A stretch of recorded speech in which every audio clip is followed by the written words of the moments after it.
وہی ہے آسمانوں اور زمین کا پیدا کرنے والا، اسی نے تمہارے لیے تمہاری ہی جنس کے جوڑے بنائے اور چوپایوں کے بھی جوڑے بنائے۔ وہ اسی طرح تم کو پھیلاتا رہتا ہے، اس جیسی تو کوئی چیز نہیں، اور وہ سنتا ہے، دیکھتا ہے۔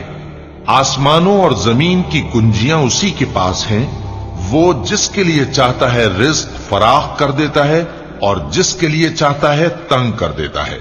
بے شک وہ ہر چیز سے واقف ہے۔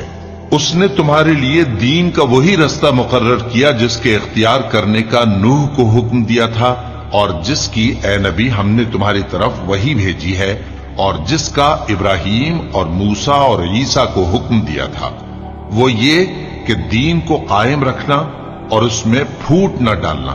جس چیز کی طرف تم مشرکوں کو بلاتے ہو وہ ان کو ناگوار گزرتی ہے۔ اللہ جس کو چاہتا ہے اپنی بارگاہ میں برگزیدہ کر لیتا ہے، اور جو اس کی طرف رجوع کرے اسے اپنی طرف کے رستے پر چلا دیتا ہے۔